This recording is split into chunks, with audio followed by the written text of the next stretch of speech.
The Over Soul. From Essays, First Series, by Ralph Waldo Emerson. This recording is in the public domain. Read by Bob Neufeld. But souls that of his own good life partake, he loves as his own self. Dear as his eye they are to him, he'll never them forsake. When they shall die, then God himself shall die. They live in blest eternity. Henry Moore. Space is ample east and west, but two cannot go abreast, cannot travel in it two. Yonder masterful cuckoo crowds every egg out of the nest, quick or dead, except its own. A spell has laid on sod and stone. Night and day have been tampered with, every quality and pith surcharged and sultry with the power that works its will on age and hour. There is a difference between one and another hour of life in their authority and subsequent effect. Our faith comes in moments, our vice is habitual. Yet there is a depth in those brief moments which constrains us to ascribe more reality to them than to all other experiences. For this reason the argument which is always forthcoming to silence those who conceive extraordinary hopes of man, namely the appeal to experience, is forever invalid and vain. He must explain this hope. We grant that human life is mean, but how did we find out that it was mean? What is the ground of this uneasiness of ours, of this odd discontent? What is the universal sense of want and ignorance but the fine innuendo by which the soul makes its enormous claim? Why do men feel that the natural history of man has never been written, but he is always leaving behind what you have said of him, and it becomes old and books of metaphysics worthless? The philosophy of 6,000 years has not searched the chambers and magazines of the soul. In its experiments there has always retained, in the last analysis, a residuum it could not resolve. Man is a stream whose source is hidden. Our being is descending into us from we know not whence. The most exact calculator has no prescience that somewhat incalculable may not balk the very next moment.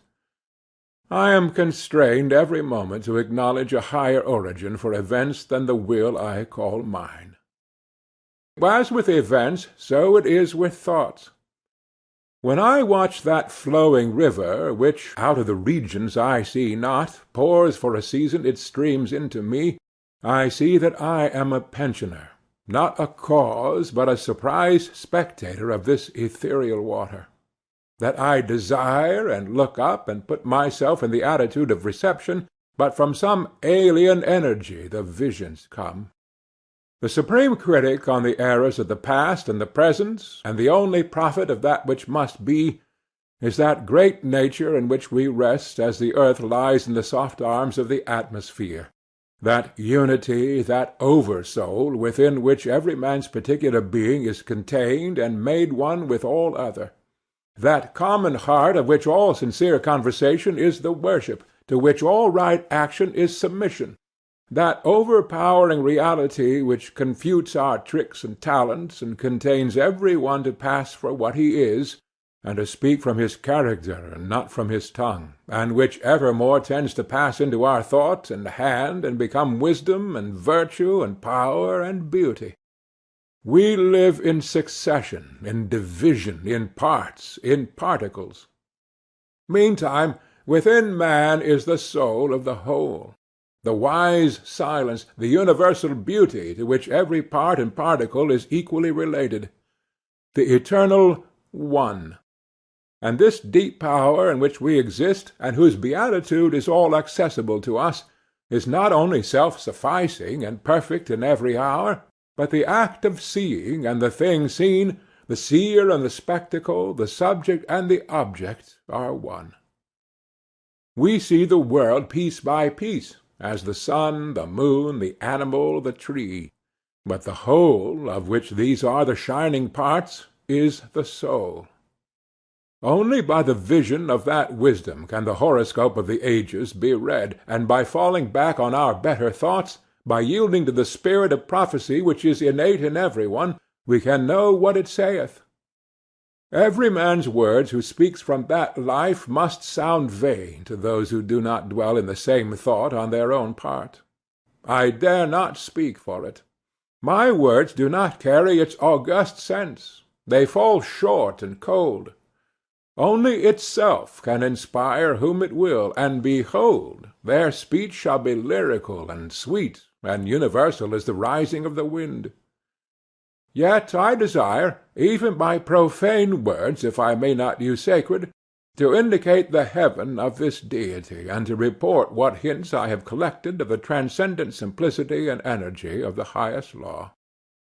If we consider what happens in conversation, in reveries, in remorse, in times of passion, in surprises, in the instructions of dreams, wherein often we see ourselves in masquerade, the droll disguises only magnifying and enhancing a real element, and forcing it on our distinct notice, we shall catch many hints that will broaden and lighten into knowledge of the secret of nature.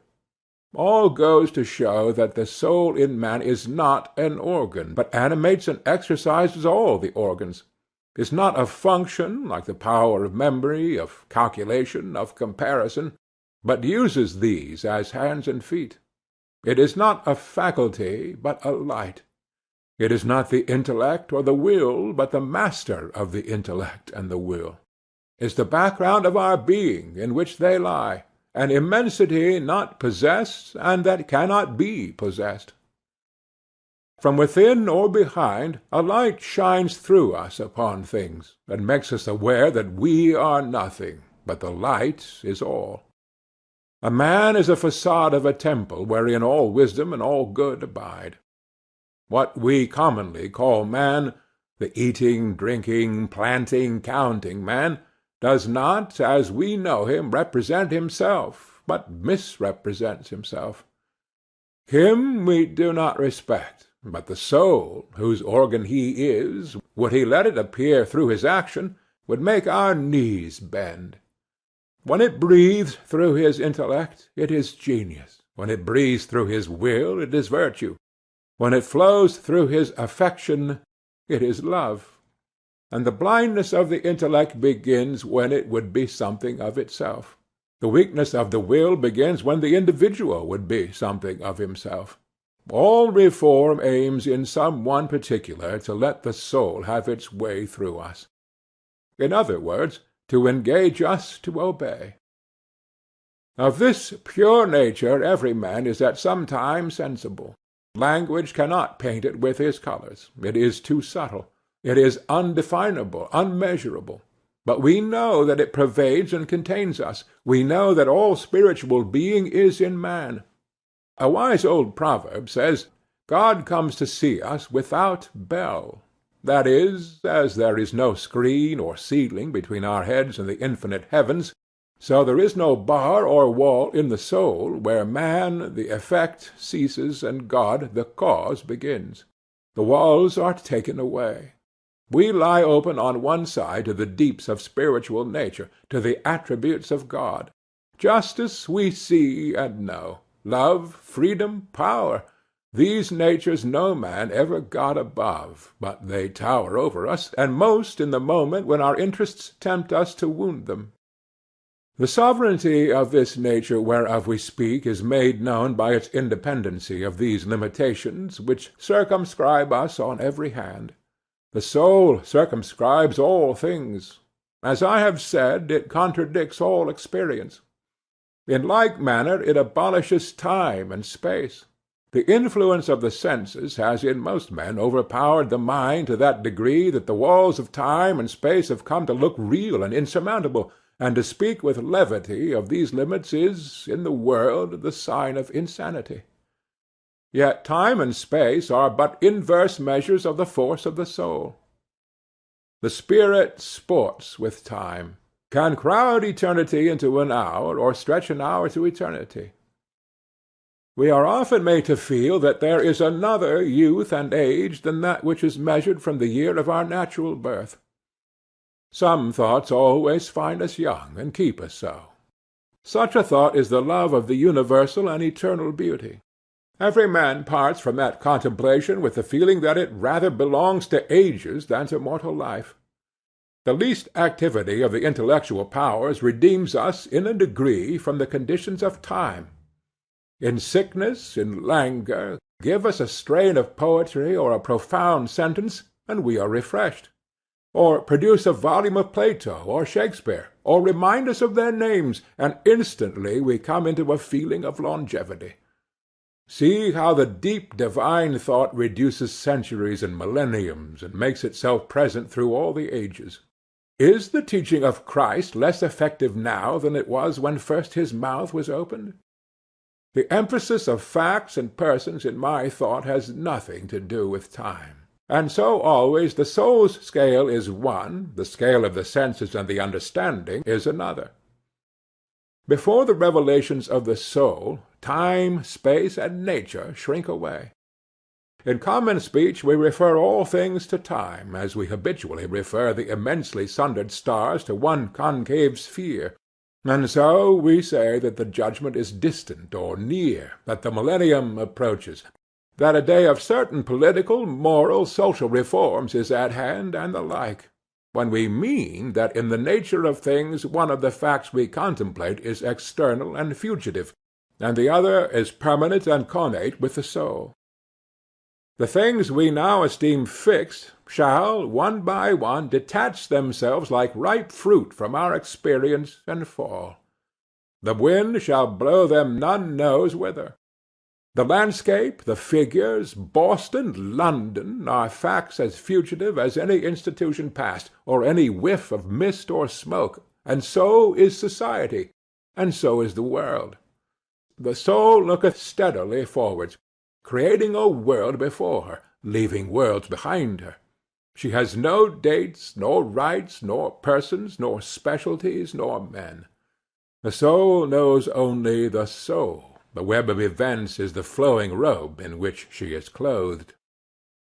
After its own law, and not by arithmetic, is the rate of its progress to be computed. The soul's advances are not made by graduation, such as can be represented by motion in a straight line, but rather by ascension of state, such as can be represented by metamorphosis, from the egg to the worm, from the worm to the fly. The growths of genius are of a certain total character, that does not advance the elect individual first over John, then Adam, then Richard, and then give to each the pain of discovered inferiority. But by every throe of growth the man expands there where he works, passing at each pulsation classes, populations of men. With each divine impulse the mind rends the thin rinds of the visible and finite, and comes out into eternity, and inspires and expires its air. It converses with truths that have always been spoken in the world, and becomes conscious of a closer sympathy with Zeno and Arrian than with persons in the house. This is the law of moral and of mental gain. The simple rise as by specific levity, not into a particular virtue, but into the region of all the virtues. They are in the spirit which contains them all. The soul requires purity, but purity is not it; requires justice, but justice is not that; requires beneficence, but is somewhat better; so that there is a kind of dissent and accommodation felt when we leave speaking of moral nature to urge a virtue which it enjoins. To the well-born child all the virtues are natural, and not painfully acquired. Speak to his heart, and the man becomes suddenly virtuous. Within the same sentiment is the germ of intellectual growth, which obeys the same law. Those who are capable of humility, of justice, of love, of aspiration, stand already on a platform that commands the sciences and arts, speech and poetry, action and grace. For whoso dwells in this moral beatitude already anticipates those special powers which men prize so highly. The lover has no talent, no skill, which passes for quite nothing with his enamoured maiden, however little she may possess of related faculty. And the heart which abandons itself to the supreme mind finds itself related to all its works, and will travel a royal road to particular knowledges and powers. In ascending to this primary and aboriginal settlement we have come from our remote station on the circumference instantaneously to the centre of the world, where, as in the closet of God, we see causes and anticipate the universe, which is but a slow effect. One mode of the divine teaching is the incarnation of the Spirit in a form, in forms like my own. I live in society with persons who answer to thoughts in my own mind, or express a certain obedience to the great instincts to which I live. I see its presence to them. I am certified of a common nature, and these other souls, these separated selves, draw me as nothing else can. They stir in me the new emotions we call passion, of love, hatred, fear, admiration, pity. Thence come conversation, competition, persuasion, cities, and war. Persons are supplementary to the primary teaching of the soul. In youth we are mad for persons. Childhood and youth see all the world in them. But the larger experience of man discovers the identical nature appearing through them all. Persons themselves acquaint us with the impersonal. In all conversation between two persons tacit reference is made, as to a third party, to a common nature. That third party or common nature is not social, it is impersonal, is God. And so, in groups where debate is earnest, and especially on high questions, the company become aware that the thought rises to an equal level in all bosoms, that all have a spiritual property in what was said, as well as the sayer. They all become wiser than they were. It arches over them like a temple, this unity of thought in which every heart beats with nobler sense of power and duty, and thinks and acts with unusual solemnity. All are conscious of attaining a higher self-possession. It shines for all. There is a certain wisdom of humanity which is common to the greatest men with the lowest, and which our ordinary education often labors to silence and obstruct. The mind is one, and the best minds, who love truth for its own sake, think much less of property in truth. They accept it thankfully everywhere, and do not label or stamp it with any man's name, for it is theirs long beforehand and from eternity. The learned and studious of thought have no monopoly of wisdom. Their violence of direction in some degree disqualifies them to think truly. We owe many valuable observations to people who are not very acute or profound, and who say the thing without effort which we want and have long been hunting in vain. The action of the soul is oftener in that which is felt and left unsaid than in that which is said in any conversation. It broods over every society, and they unconsciously seek for it in each other. We know better than we do. We do not yet possess ourselves, and we know at the same time that we are much more. I feel the same truth how often in my trivial conversation with my neighbors that somewhat higher in each of us overlooks this by-play, and Jove nods to Jove from behind each of us. Men descend to meet.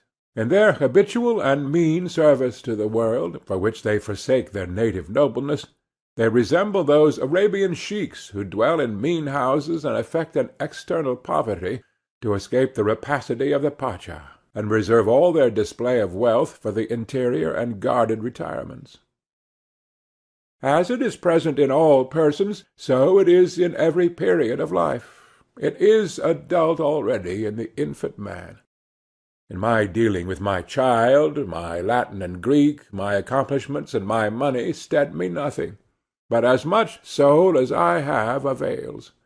If I am wilful, he sets his will against mine, one for one, and leaves me, if I please, the degradation of beating him by my superiority of strength.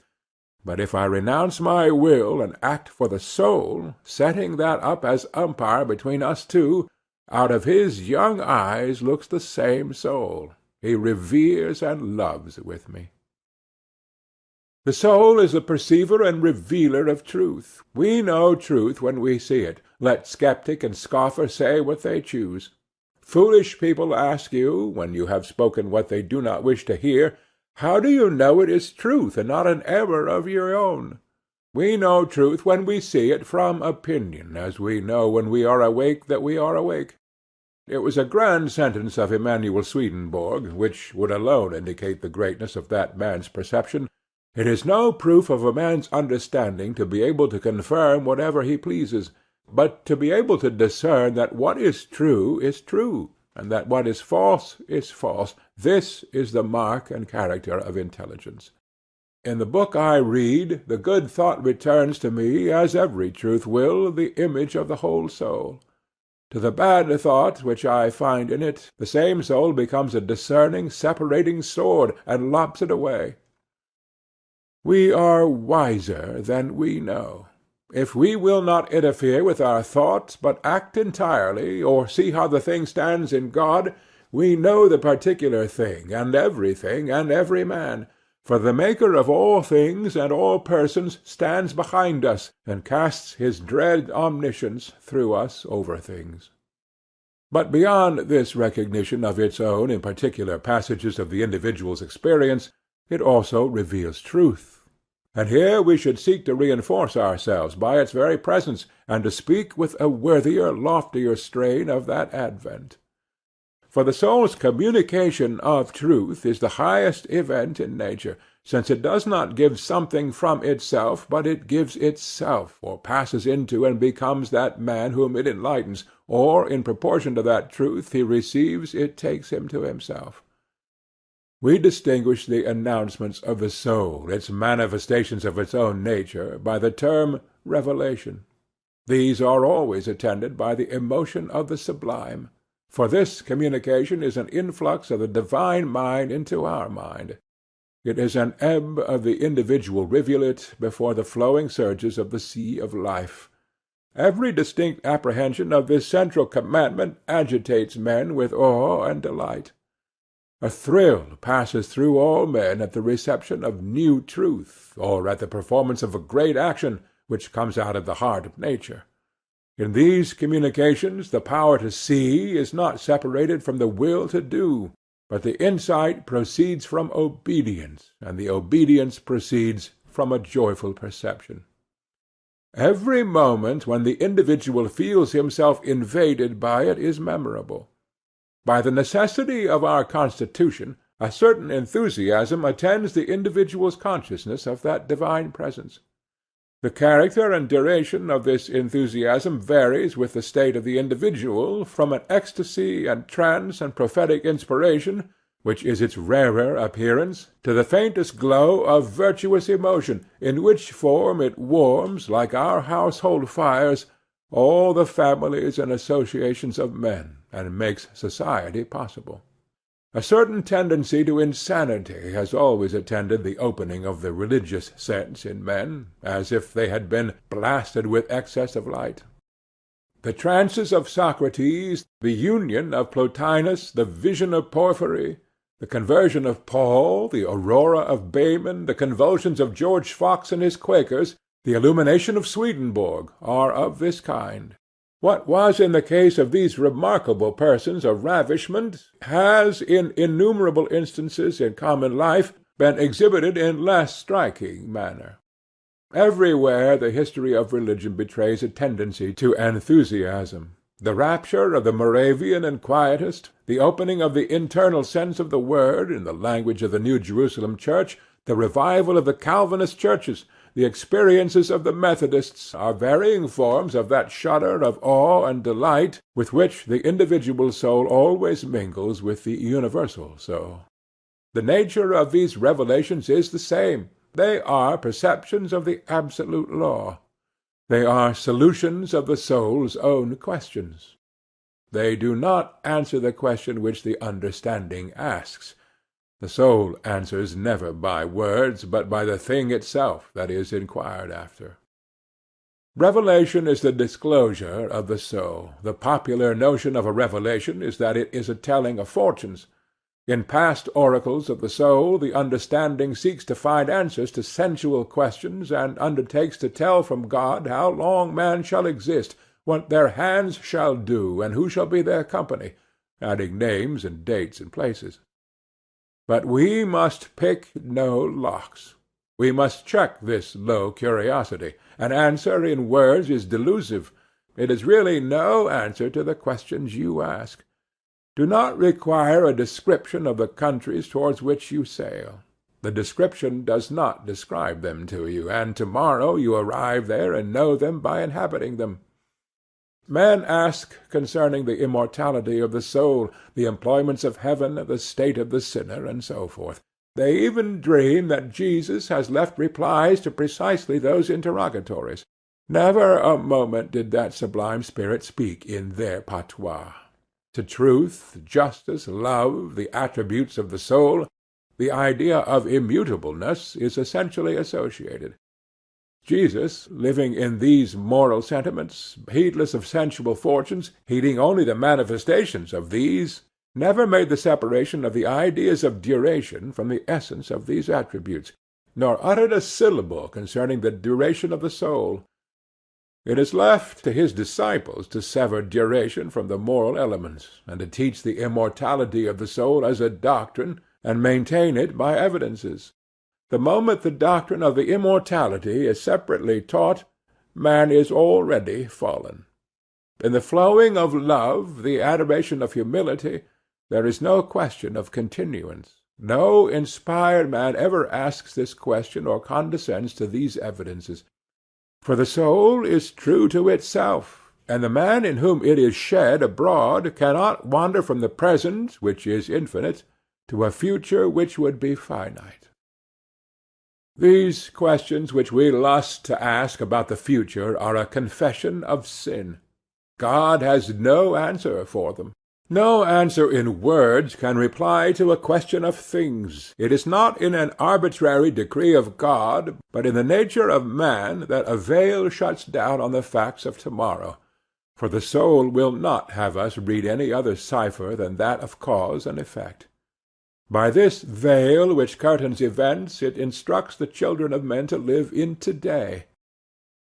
The only mode of obtaining an answer to these questions of the senses is to forego all low curiosity, and, accepting the tide of being which floats us into the secret of nature, work and live, and all unawares the advancing soul has built and forged for itself a new condition, and the question and the answer are one.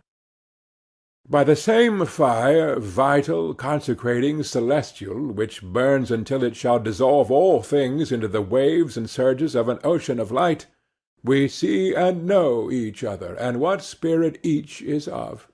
Who can tell the grounds of his knowledge of the character of the several individuals in his circle of friends? No man. Yet their acts and words do not disappoint him. In that man, though he knew no ill of him, he put no trust. In that other, though they had seldom met, authentic signs had yet passed, to signify that he might be trusted as one who had an interest in his own character. We know each other very well. Which of us has been just to himself, and whether that which we teach or behold is only an aspiration, or is our honest effort also? We are all discerners of spirits. That diagnosis lies aloft in our life or unconscious power. The intercourse of society, its trade, its religion, its friendships, its quarrels, is one wide judicial investigation of character. In full court, or in small committee, or confronted face to face, accuser and accused, men offer themselves to be judged. Against their will they exhibit those decisive trifles by which character is read. But who judges, and what? Not our understanding. We do not read them by learning or craft. No, the wisdom of the wise man consists herein, that he does not judge them. He lets them judge themselves, and merely reads and records their own verdict. By virtue of this inevitable nature, private will is overpowered, and maugre our efforts or our imperfections. Your genius will speak from you, and mine from me. That which we are we shall teach, not voluntarily, but involuntarily. Thoughts come into our minds by avenues which we never left open, and thoughts go out of our minds through avenues which we never voluntarily opened. Character teaches over our head. The infallible index of true progress is found in the tone the man takes. Neither his age, nor his breeding, nor company, nor books, nor actions, nor talents, nor all together, can hinder him from being deferential to a higher spirit than his own. If he have not found his home in God, his manners, his forms of speech, the turn of his sentences, the build, shall I say, of all his opinions, will involuntarily confess it, let him brave it out how he will. If he have found his centre, the deity will shine through him, through all the disguises of ignorance, of ungenial temperament, of unfavourable circumstance. The tone of seeking is one, and the tone of having is another. The great distinction between teachers sacred and literary, between poets like Herbert and poets like Pope, between philosophers like Spinoza, Kant, and Coleridge, and philosophers like Locke, Paley, Mackintosh, and Stewart, between men of the world who are reckoned accomplished talkers, and here or there a fervent mystic, prophesying half insane under the infinitude of his thought, is that one class speak from within or from experience, as parties and possessors of the fact, and the other class from without, as spectators merely, or perhaps as acquainted with the fact on the evidence of third persons. It is of no use to preach to me from without. I can do that too easily myself. Jesus speaks always from within, and in a degree that transcends all others. In that is the miracle. I believe beforehand that it ought so to be. All men stand continually in the expectation of the appearance of such a teacher. But if a man do speak from within the veil, where the word is one with that it tells of, let him lowly confess it. The same omniscience flows into the intellect, and makes what we call genius. Much of the wisdom of the world is not wisdom, and the most illuminated class of men are no doubt superior to literary fame, and are not writers. Among the multitude of scholars and authors we feel no hallowing presence. We are sensible of a knack and skill rather than of inspiration. They have a light, and know not whence it comes, and call it their own. Their talent is some exaggerated faculty, some overgrown member, so that their strength is a disease. In these instances the intellectual gifts do not make the impression of virtue, but almost of vice, and we feel that a man's talents stand in the way of his advancement in truth. But genius is religious. It is a larger imbibing of the common heart. It is not anomalous, but more like and not less like other men. There is in all great poets a wisdom of humanity which is superior to any talents they exercise. The author, the wit, the partisan, the fine gentleman, does not take place of the man. Humanity shines in Homer, in Chaucer, in Spenser, in Shakespeare, in Milton. They are content with truth. They use the positive degree. They seem frigid and phlegmatic to those who have been spiced with the frantic passion and violent colouring of inferior but popular writers. For they are poets by the free course which they allow to the informing soul, which through their eyes beholds again and blesses the things which it hath made. The soul is superior to its knowledge, wiser than any of its works. The great poet makes us feel our own wealth, and then we think less of his compositions. His best communication to our mind is to teach us to despise all he has done. Shakespeare carries us to such a lofty strain of intelligent activity as to suggest a wealth which beggars his own, and we then feel that the splendid works which he has created, and which in other hours we extol as a sort of self-existent poetry, take no stronger hold of real nature than the shadow of a passing traveller on the rock. The inspiration which uttered itself in Hamlet and Lear could utter things as good from day to day for ever. Why then should I make account of Hamlet and Lear, as if we had not the soul for which they fell as syllables from the tongue? The energy does not descend into individual life on any other condition than entire possession. It comes to the lowly and simple. It comes to whomsoever will put off what is foreign and proud. It comes as insight. It comes as serenity and grandeur. When we see those whom it inhabits, we are apprised of new degrees of greatness. From that inspiration the man comes back with a changed tone. He does not talk with men with an eye to their opinion. He tries them. It requires of us to be plain and true.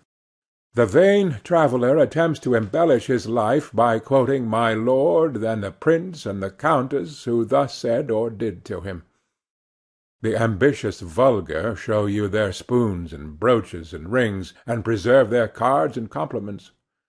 The more cultivated, in their account of their own experience, cull out the pleasing, poetic circumstance, the visit to Rome, the man of genius they saw, the brilliant friend they know. Still further on, perhaps, the gorgeous landscape, the mountain lights, the mountain thoughts they enjoyed yesterday, and so seek to throw a romantic colour over their life.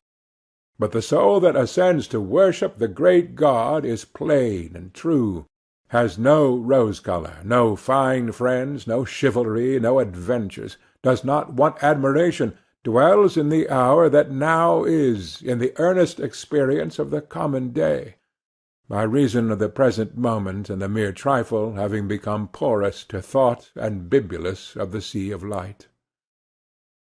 Converse with a mind that is grandly simple, and literature looks like word-catching. The simplest utterances are worthiest to be written, yet they are so cheap and so things of course that in the infinite riches of the soul it is like gathering a few pebbles off the ground, or bottling a little air in a phial, when the whole earth and the whole atmosphere are ours. Nothing can pass there or make you one of the circle, but the casting aside your trappings and dealing man to man in naked truth, plain confession, and omniscient affirmation. Souls such as these treat you as gods would, walk as gods in the earth, accepting without any admiration your wit, your bounty, your virtue even, say rather your act of duty, for your virtue they own as their proper blood, royal as themselves, and over-royal, and the father of the gods. But what rebuke their plain fraternal bearing casts on the mutual flattery with which authors solace each other and wound themselves? These flatter not. I do not wonder that these men go to see Cromwell and Christina and Charles II and James I and the Grand Turk, for they are, in their own elevation, the fellows of kings, and must feel the servile tone of conversation in the world. They must always be a godsend to princes, for they confront them, a king to a king, without ducking or concession, and give a high nature the refreshment and satisfaction of resistance, of plain humanity, of even companionship, and of new ideas. They leave them wiser and superior men. Souls like these make us feel that sincerity is more excellent than flattery. Deal so plainly with man and woman as to constrain the utmost sincerity and destroy all hope of trifling with you. It is the highest compliment you can pay. Their highest praising, said Milton, is not flattery, and their plainest advice is a kind of praising. Ineffable is the union of man and God in every act of the soul. The simplest person who in his integrity worships God becomes God. Yet for ever and ever the influx of this better and universal self is new and unsearchable. It inspires awe and astonishment. How dear, how soothing to man arises the idea of God peopling the lonely place, effacing the scars of our mistakes and disappointments.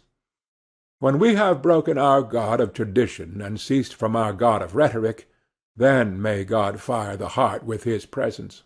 It is the doubling of the heart itself, nay, the infinite enlargement of the heart with a power of growth to a new infinity on every side.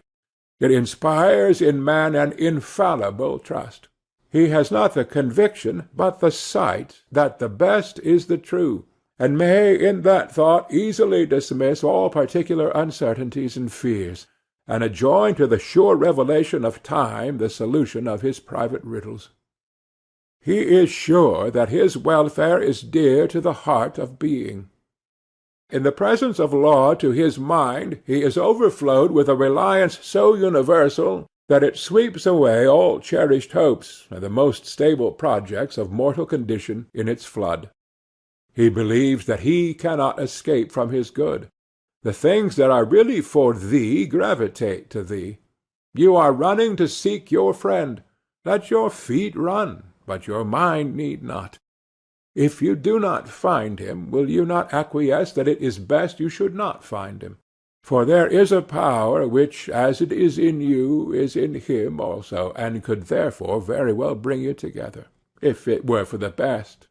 You are preparing with eagerness to go and render a service to which your talent and your taste invite you, the love of men and the hope of fame. Has it not occurred to you that you have no right to go unless you are equally willing to be prevented from going? Oh, believe, as thou livest, that every sound that is spoken over the round world, which thou oughtest to hear, will vibrate on thine ear. Every proverb, every book, every byword that belongs to thee for aid or comfort shall surely come home through open or winding passages.